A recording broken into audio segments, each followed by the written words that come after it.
dogs and cats and mice and rats have over 90% the same set of genes that we have, which is why their biology is so similar.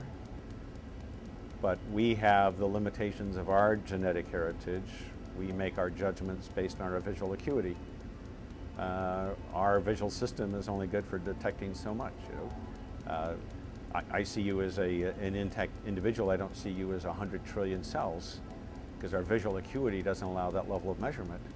But yet that's what each of us has in our body. And each of those cells has the same complete set of genes in the genome in it.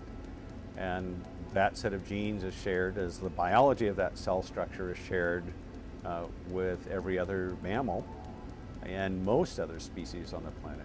We are still evolving. We don't know where that evolution will take us or other species.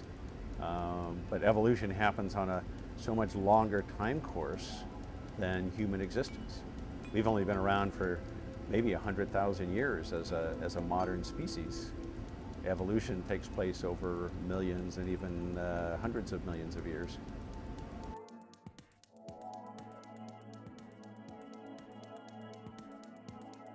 Our genomic technology allows us to really understand how nature works, and then using that information so that we can better provide for the feeding of the population of the world. And clearly, as we look 20, 30 years out, there's going to need to be a substantial increase in the world's food production capabilities, and technologies like ours are going to be there to provide it.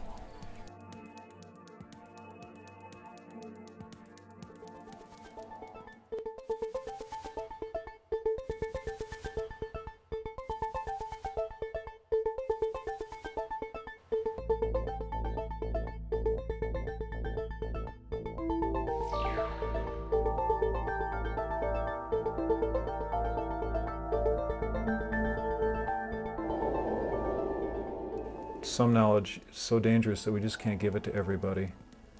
And if we believe that the First Amendment applies to everything, everybody should have access to everything, then we're going to destroy ourselves. Because we'll give people, you wouldn't want to give everybody the prints to the atom bomb.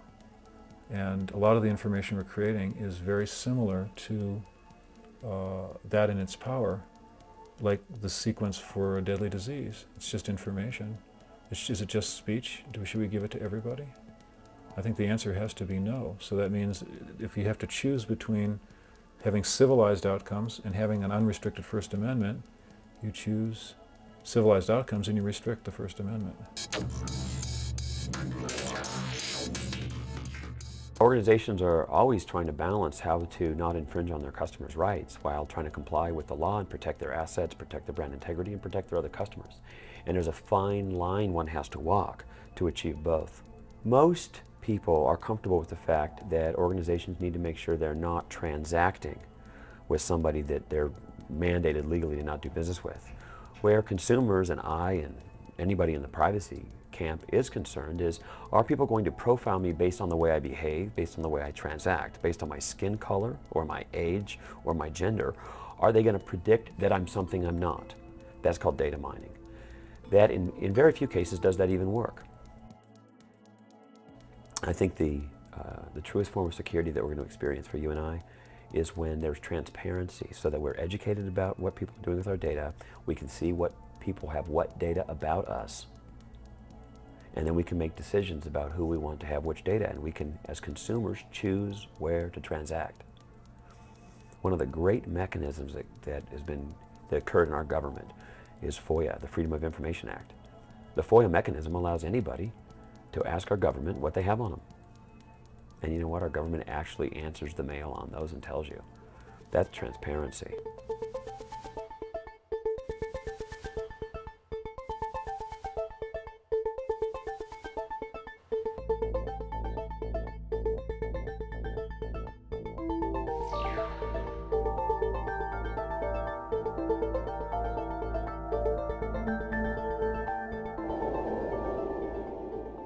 The most scary thing of all, in the words of Carl Sagan, he said, it is suicide to live in a society dependent on science and technology, where virtually no one knows anything about science and technology.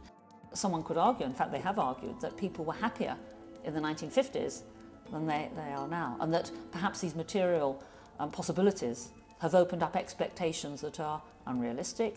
They are challenging our notion of ourselves, making us feel discontented in an unrealistic way. And I think what we have to do to offset that is to put to one side this idea that everything should be perfect and we should be perfect. I think that's at the root of it, and instead concentrate on how we're going to stop people being in pain, keep people warm, and provide the basics so that that frees you up to be yourself and to interact with other people.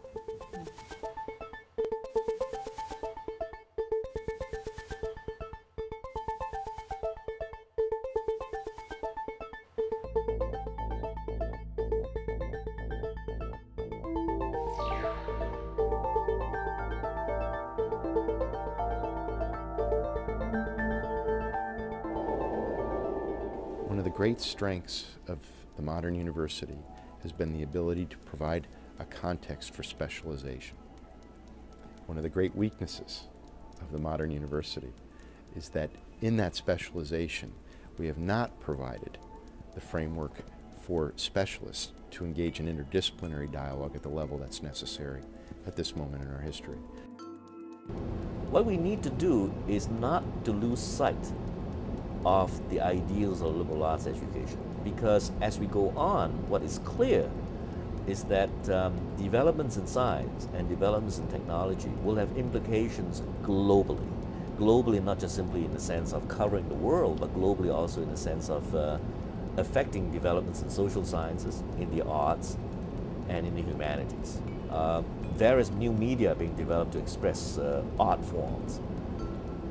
If you have developments in computer science, for example, it would affect the economy, not just simply of our society, but society in the third world in a most dramatic way. So we need to really pull all of these things together.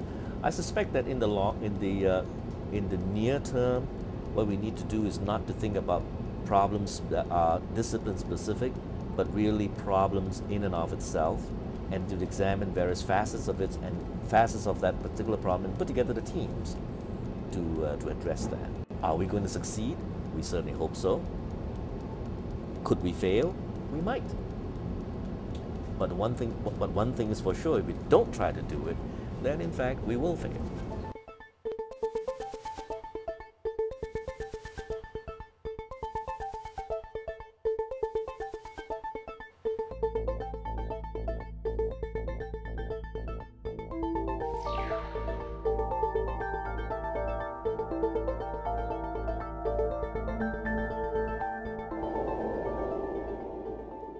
I think what we're really learning about how to develop economies and how to create prosperous societies is really you need to drive initiative down and make it very local. You need to have mayors who care about economic development and governors of states that care about economic development. Whereas the whole model in the past has seen economic development as something that's fundamentally driven by the national government at the national capital.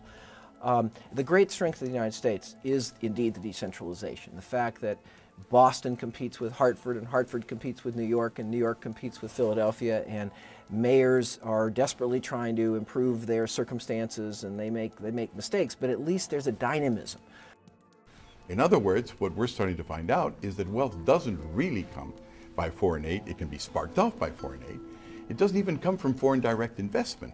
It doesn't even come from the oligarchies or the elites of developing countries, but like it did in the West, from common people themselves who are at least capable of saving in stock, if not in liquidity. And so the question, of course, if that's happening is, how should you facilitate that? And of course, the way to facilitate that is to guarantee it through property rights systems and to allow it to be transformed, and to be interchanged so as to also become liquid and to allow everybody to specialize. But the crucial thing to understand is that the third world people of the 21st century are no different than the poor people of the 20th century in Europe and the United States. They want a chance to get in there.